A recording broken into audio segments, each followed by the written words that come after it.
Are you teaching future adults or just training children? Come along, let's talk about the difference.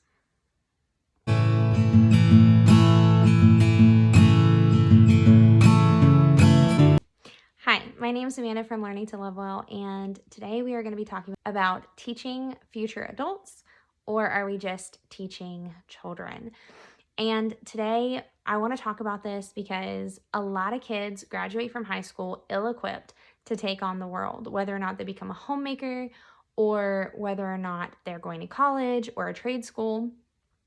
And so today, Proverbs 22:6 as an inspiration about training our children in the way they should go, and later they won't depart from it. Today, we're going to talk about 5 things that we should be implementing as homeschool mamas for God-fearing, God-honoring children, and things that we can implement now in our homeschool. Maybe not as another subject, but as a priority in our homeschool. And the first one is having thoughtful discussions about scripture. Okay, so if you are raising your children in the Bible, teaching them the stories, teaching them how to read scripture is very important.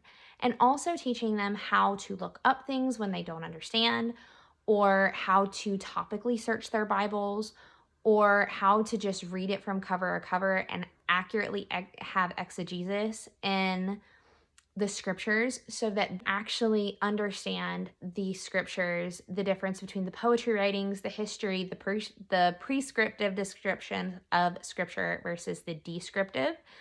All of these are vitally important for raising or teaching future adults, because we want our children not to be solely dependent on us, but to be solely dependent on the Lord and His Word for what they are going to be doing for the rest of their lives.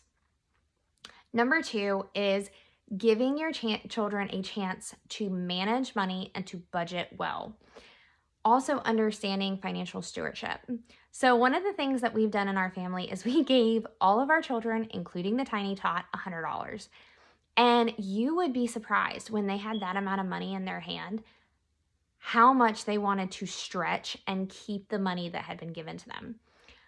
They were checking sales. They knew what they needed. Now, the stipulation was they had to buy what they needed, and then with the money that was left over, they could keep it and use it for whatever they wanted. You would be surprised how much these children will check sales and everything else when you give them the opportunity to do so. We actually have a future thing coming up where my children will have to design a meal for breakfast, lunch, and dinner for $20 for a family of 6. And the stipulation is they can use things in the pantry, and that doesn't come out of their budget, but they have to get very creative. And they're actually looking forward to it, which is going to be so much fun. And they're learning cooking life skills and meal management, how to, operate on a budget, all of those things, which is amazing if you think about it, because it gives my children the opportunity to be able to really put into action skills, math skills, all of those things, including taxes and things like that. Also is teaching financial stewardship. So teaching them terms such as, interest rates, compound interest, simple interest, and actually teaching them what that looks like, how to balance a checkbook. Now, by God's grace, we have a curriculum. It's called Horizons for math. They actually do start teaching balancing checkbooks, simple interest, compound interest, and things like that in about 6th grade, which I'm very thankful for, because I want my children to understand how their money works and how banks work and how debt works. So because of that, I am very grateful. However, I also want them to be able to put some of this into practice as well, so that when they get out into the real world, they'll know what they're expecting. Another thing that I actually learned from a YouTube channel called At Home with Kelly is about a game called Cash Flow. We have gotten this game. Now, it is a long-standing game in my household. Good night. I don't think we've actually played through one successful game, and I think we've played for like 6 hours, but we put our money up, we put it in our little envelopes, and then we take a picture of the board game and reset it up and continue playing.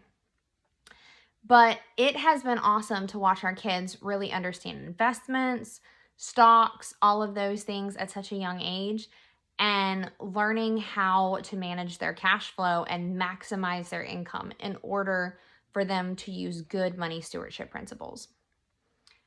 Okay, number 3 is managing healthy relationships.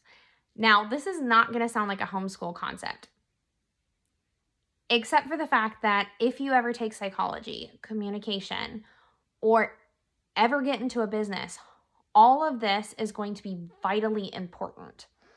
Most people grow up with a very similar peer group.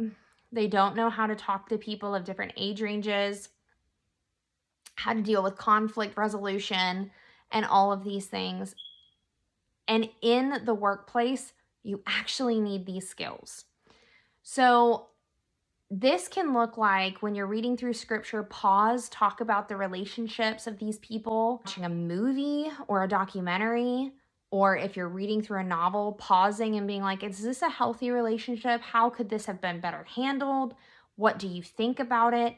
And kind of talking through conflict resolution skills then, so that you can kind of get their brains working in that, like, okay, how would I navigate this? How does the Lord tell me to navigate this? You know, teaching them to pray about conflict situations. All of these are great teaching moments for your children while you're working with them in homeschool, especially when you're exposing to literature, history, wars.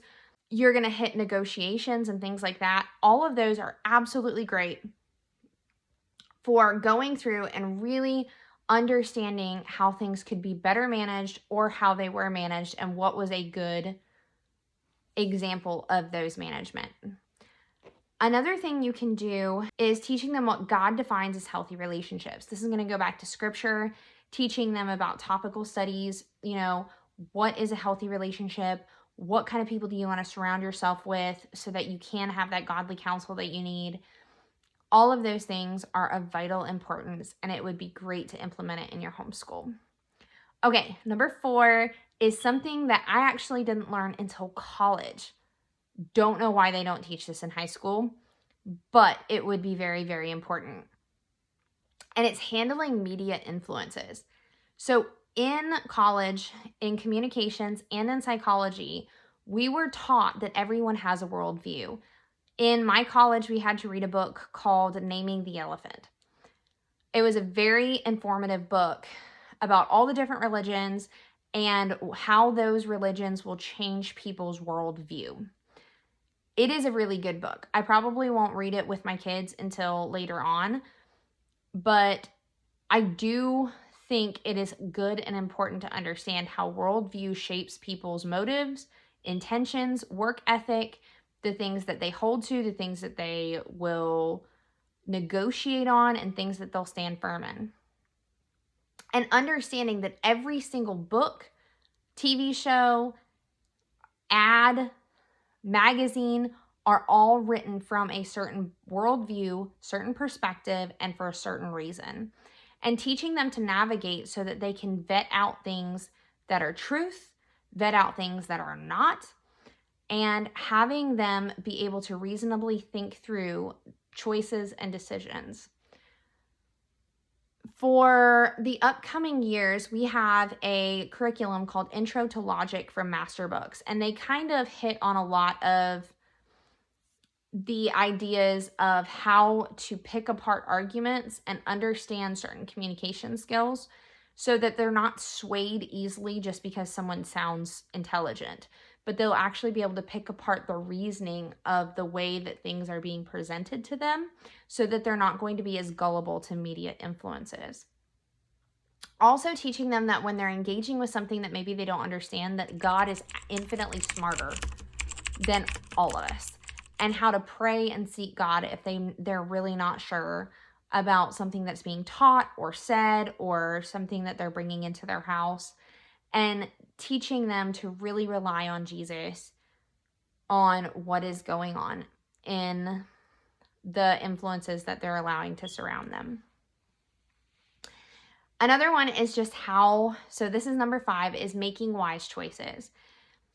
Now, obviously, this would sound more like a parenting thing, but it's definitely also a homeschool concept. When they're making choices, like even to what college that they want to go to, or what would be the best course of action with student loans, or all of those things, a lot of times in high school or even in college, they'll make you take student loan classes and things like that. Explaining those future choices with your children during homeschool and weighing pros and cons can teach your child how to critically think through choices in the future. All of this should be done with prayer. All of it should be done with seeking the Lord, and also teaching them how to surround themselves with wise counsel. Again, vetting influences around them, and also teaching them what media they should be consuming to help them make these wise choices. Teaching them to vet the scholars and the people of credentials that they're going to listen to, and allow them to vet the people that they allow to speak into their life. I know this is an unconventional homeschool video, but we have such a short time training our children to be very great future adults. And homeschool is the best opportunity because you are there, you're already in a mindset of teaching. Adding these concepts to how you are already teaching your children can be completely altering on how you approach homeschool and allowing those babies' brains to form and to make wise decisions for the future. If you got something out of this, or if you have any extra ideas, drop a comment below, and I'll see you next time.